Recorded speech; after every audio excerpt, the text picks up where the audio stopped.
Hello दोस्तों, मेरा नाम है Tanveer and I am the corporate SAP trainer and job provider. और आज की वीडियो को रिकॉर्ड करने का जो पर्पस है, बैकग्राउंड से आपको आइडिया लग रहा होगा और ये टॉपिक पढ़ के आपके माइंड में भी थोड़ा सा कंफ्यूजन आ रहा होगा कि ये सर क्या सिखाने वाले हैं आज, ये क्या पढ़ाएंगे आज कि अपने मैनेजर को किस तरह से किसी भी काम के लिए मना करना है।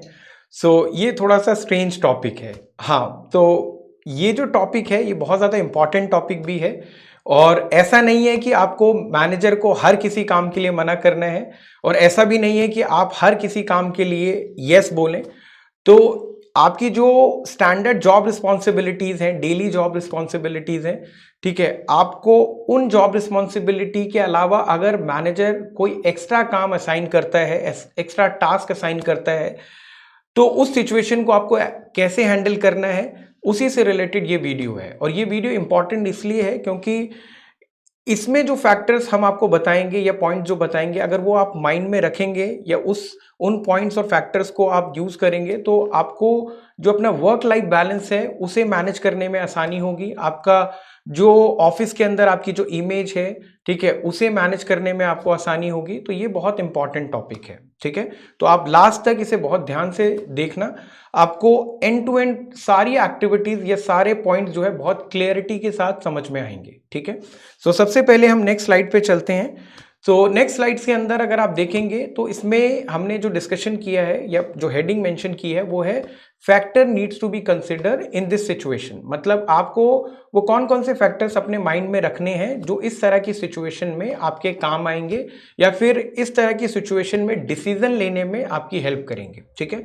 तो उसमें सबसे पहला जो फैक्टर है वो हम डिस्कस करेंगे और वो पहला फैक्टर है अंडरस्टैंडिंग द रिक्वेस्ट। तो क्या मतलब हुआ इसका? अंडरस्टैंडिंग द रिक्वेस्ट का मतलब ये हुआ कि आपका मैनेजर अगर आपको कोई भी नया टास्क असाइन कर रहा है या फिर नया काम आपको दे रहा है, तो आपको ऐसा नहीं है कि बिना सोचे समझे यस बोल देना है या बिना सोचे समझे नो बोल देना है। आपको सबसे पहले बहुत ही रिलैक्स होके, काम होके, आपको जो रिक्वेस्ट है, जो काम है, उसको समझना है, उसका एंड टू एंड आपको अंडरस्टैंड करना है कि वो काम एग्जैक्टली है क्या, और उसकी अंडरस्टैंडिंग डेवलप करनी है। और वो अंडरस्टैंडिंग आपको कैसे आएगी, वो आपका मैनेजर जब आपको असाइन कर रहे होंगे टास्क या फिर जो काम आपको बता रहे होंगे, वो बहुत डिटेल में आपको डिस्क्राइब करेंगे कि ये रिक्वायरमेंट है, ये टास्क आपको परफॉर्म करना है, ठीक है। तो आपको बहुत ही रिलैक्स होके, काम होके उस रिक्वायरमेंट को समझना है, उसे अंडरस्टैंड करना है, ठीक है। तो ये पहला बहुत ही इंपॉर्टेंट पॉइंट है कि अगर आपको कोई भी नया टास्क असाइन हो तो सबसे पहले उस टास्क को अंडरस्टैंड करना है कि एग्जैक्टली वो काम है क्या, ठीक है। सबसे पहली चीज आपकी ये होनी चाहिए, ठीक है। दूसरा जो पॉइंट है वो है आपका एसेसिंग योर कैपेसिटी। क्या मतलब हुआ इसका? एसेसिंग योर कैपेसिटी का मतलब हुआ कि आपको अपना असेसमेंट करना है कि आप कि जो डेली जॉब रिस्पॉन्सिबिलिटी है या डेली का जो स्टैंडर्ड काम है वो आप कितना टाइम में कंप्लीट करते हैं, ठीक है।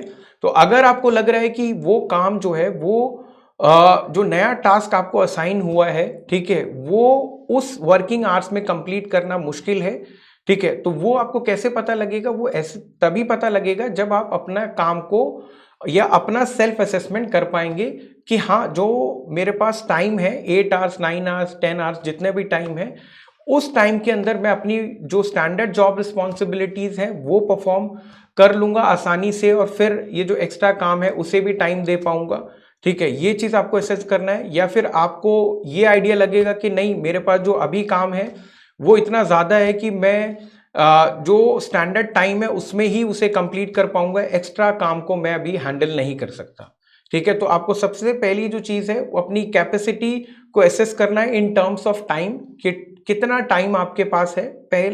पहला पॉइंट है ये। और दूसरा पॉइंट क्या है? दूसरा पॉइंट है इन टर्म्स ऑफ नॉलेज। मतलब आपको नॉलेज पॉइंट ऑफ व्यू से भी अपनी कैपेसिटी को एसेस करना है कि आपको जो नया काम असाइन हो रहा है, आपका मैनेजर जो आपको दे रहे हैं, क्या उसे परफॉर्म करने के लिए या उसे कंप्लीट करने के लिए आपके पास इनफ नॉलेज और एक्सपोजर है या नहीं। ऐसा तो नहीं है कि आपको जो नया काम मिल रहा है उसकी प्रॉपर ट्रेनिंग आपके पास नहीं है या उसका नॉलेज और एक्सपोजर नहीं है, बट आपको वो काम ले लिया आपने बिना सोचे समझे। तो ये चीज जो है आप तभी हैंडल कर पाएंगे जब आपको ये आइडिया होगा कि आप अपनी कैपेसिटी को एसेस कर पाएंगे कि मेरे पास इनफ टाइम है या नहीं, या फिर मेरे पास इनफ नॉलेज है या नहीं इस काम को करने के लिए या टास्क को परफॉर्म करने के लिए। ठीक है, दूसरा पॉइंट। तीसरा पॉइंट है कंसिडर अल्टरनेटिव्स। क्या मतलब हुआ इसका?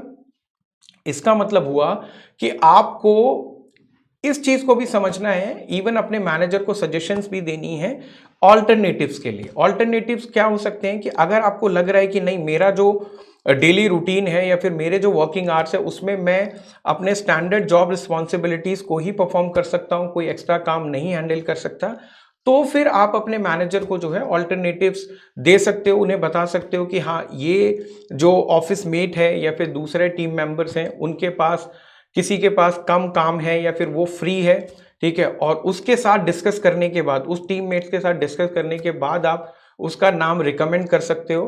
क्योंकि अगर आप बिना पूछे रिकमेंड कर दोगे तो हो सकता है कि वो आपसे नाराज हो जाए कि आपने मेरा नाम क्यों दे दिया इसके लिए।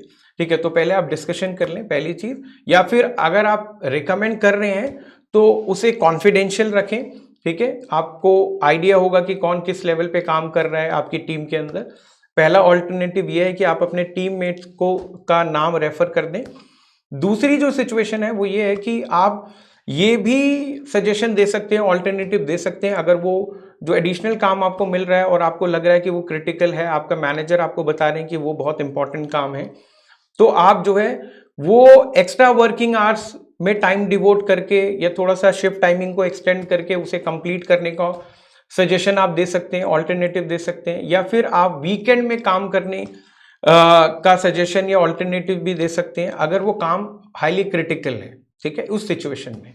ठीक है, तो ये ऑल्टरनेटिव वाली सजेशन वाली जो चीज है वो अपने आप अपने पार्ट पे रिकमेंड कर सकते हैं। ठीक है, नेक्स्ट जो है वो है कम्युनिकेटिंग इफेक्टिवली। क्या मतलब हुआ? इसका मतलब ये हुआ कि आपका कम्युनिकेशन वाला पार्ट का मतलब ये है कि आपके मैनेजर ने जब आपको कोई काम या टास्क असाइन किया या आपसे रिक्वेस्ट की, तो आपकी रिस्पॉन्स में क्लैरिटी होनी चाहिए। मतलब ऐसा नहीं होना चाहिए कि आप किसी काम को, वो जो काम मिला है उसके लिए यस भी नहीं बोल रहे और नो भी नहीं बोल रहे। मतलब क्लियरली आप ये भी नहीं बोल रहे कि हाँ मैं ये काम कर दूंगा, और आप इस तरह की सिचुएशन में भी हैं कि आप मतलब मना भी नहीं कर पा रहे और एक्सेप्ट भी नहीं कर पा रहे। तो ये कंफ्यूजन ना हो। ठीक है, आपको कम्युनिकेट करना है, क्लैरिटी रखनी है। अगर आप काम कर सकते हैं, अगर आप उस सिचुएशन को हैंडल कर सकते हैं, तो आप क्लियरली बोलें कि हाँ ये सिचुएशन मैं हैंडल कर लूंगा, मेरे पास टाइम है, मैं कंप्लीट कर लूंगा। अगर आपको लग रहा है कि नहीं मैं नहीं कर सकता काम ये, तो आपको जो है आप उसे विद रीजनिंग, विद लॉजिक आपको आंसर करना है कि नहीं ये काम मैं नहीं कर सकता। ठीक है, या फिर मेरे लिए काम करना थोड़ा सा मुश्किल होगा, चैलेंजिंग होगा, क्योंकि मेरे पास जो टाइम बैंडविड्थ है वो बहुत कम है, मेरे पास ऑलरेडी जो टास्क असाइन है वो बहुत ज़्यादा है, इसलिए मेरे लिए ये मैनेज कर पाना थोड़ा सा टफ है। या फिर आप ये भी बोल सकते हैं कि जो नॉलेज है वो आपकी इनफ नहीं है इस सिचुएशन या इस टास्क को कंप्लीट करने के लिए या फिर परफॉर्म करने के लिए। तो ये वाला पार्ट भी आप इसमें कवर करेंगे कि आप क्लैरिटी रखें, कम्युनिकेट करें अपने मैनेजर के साथ। ठीक है, तो वो कम्युनिकेशन ऑन मेल भी हो सकता है, कॉल भी हो सकता है, फिजिकल फेस टू फेस भी हो सकता है। ठीक है, नेक्स्ट पॉइंट, ऑफरिंग सोल्यूशन। तो आप अगर पूरे ओवरऑल टास्क को अंडरस्टैंड कर लिया, आपने अपनी कैपेसिटी जो है उसका भी असेसमेंट कर लिया, आपके माइंड में ऑल्टरनेटिव्स भी आ गए, तो लास्ट में आपको जो है क्या सॉल्यूशंस को ऑफर करना है। मतलब कि अगर जो है आप खुद कर पा रहे हैं वो काम, ठीक है, तब तो आप यस बोल के उसे प्रोसीड करेंगे। ठीक है, कि मैं ये हैंडल कर सकता हूं। और अगर आप वो काम नहीं कर सकते या फिर आपके पास वो बैंडविड्थ नहीं है, वो टाइम नहीं है, आपके पास ऑलरेडी काम ज्यादा है, तो with proper logic, proper reasoning, ठीक है, आपको कम्युनिकेट करना है कि मैं ये काम नहीं कर सकता। ठीक है, तो ये जो है, और अगर आपके पास ऑल्टरनेटिव का सोल्यूशन है तो वो सोल्यूशन भी आप अपने मैनेजर को बताएंगे। ठीक है, नेक्स्ट जो है वो है सीकिंग फीडबैक। इसका मतलब ये है कि आपने जो सोल्यूशन बताया था अपने मैनेजर को, ठीक है, या फिर आपने अगर वो खुद काम किया है तो काम के कंप्लीट होने के बाद, या किसी और ने अगर वो काम कंप्लीट किया है, तो आप जो है अपने मैनेजर से डिस्कस करें या उनसे फीडबैक लें कि हाँ वो काम हो गया है, उसमें कहीं कोई प्रॉब्लम इशू तो नहीं आया। ठीक है, तो इससे क्या है, इससे रिफ्लेक्ट होगा कि आप जो है आप ओनरशिप ले रहे हैं काम की, आप जो है काम को डेडलाइन को लेके सीरियस हैं, और ये एक पॉजिटिव इंप्रेशन क्रिएट करेगा आपके मैनेजर के माइंड में। ठीक है, तो ये पूरा ओवरऑल क्रक्स मैं आपको बता देता हूँ। ठीक है, जो अभी हमने ये टेक्निकल डिस्कशन किया, इतना बड़ी सिंपल सी बात है कि अगर आपको आपका मैनेजर कोई भी नया टास्क असाइन करता है जो आपकी स्टैंडर्ड जॉब रिस्पॉन्सिबिलिटी से एक्स्ट्रा है, तो आपको बिना सोचे समझे यस नहीं बोलना है। आप जो है एक काम ये कर सकते हैं कि आप वो काम उससे एक्सेप्ट कर लें। ठीक है, और वहां पर जो है काम जब आप स्टार्ट करें, ठीक है, तब आप जो है उस सिचुएशन पे, उस टाइम पे आप अपने मैनेजर को बताएं कि ये जो काम है इससे ये सिचुएशन सिनेरियो जो है डिस्टर्ब होंगे, मतलब मेरा जो करंट काम है, ये करंट जॉब रिस्पॉन्सिबिलिटी है, उसे परफॉर्म करने में मुझे प्रॉब्लम चैलेंज आएगा, या मेरा ये कंसर्न है, ये इश्यूज हैं।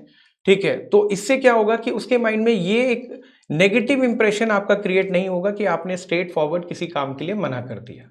ठीक है, हाँ, बाद में जब आप अपना रीजन लॉजिक शेयर करेंगे कि मैं ये काम नहीं कर सकता, या फिर काम करने में प्रॉब्लम फेस कर रहा हूं, या फिर ये टाइमली डिलीवर नहीं हो पाएगा, ठीक है, तो फिर आपका मैनेजर आपकी प्रॉब्लम को समझेगा और वो कुछ ना कुछ जो है सोल्यूशन उसका निकालेगा। ठीक है, तो इस तरह से आपको ये सिचुएशन हैंडल करनी है। होप कि इससे आपके माइंड में ये क्लैरिटी आई होगी कि इन फ्यूचर अगर कभी इस तरह की सिचुएशन हो तो आप इस सिचुएशन को कैसे हैंडल करेंगे। ठीक है, और इस तरह की और इन्फॉर्मेटिव वीडियोस देखने के लिए आप हमें फीडबैक भी शेयर कर सकते हैं, और आगे हमारा चैनल जो है वो सब्सक्राइब कर सकते हैं। आप खुद टॉपिक सजेस्ट कर सकते हैं कमेंट सेक्शन के अंदर, कि अगर आपके कोई कंफ्यूजन है, डाउट है, और चाहते हैं कि हम एक सेपरेट वीडियो उसके ऊपर बनाएं, ठीक है, तो आप हमें कमेंट सेक्शन में रिकमेंड कर सकते हैं, और हम कोशिश करेंगे कि जल्दी से जल्द उसका एक सेपरेट वीडियो आपसे शेयर करें। So thank you so much, thanks a lot.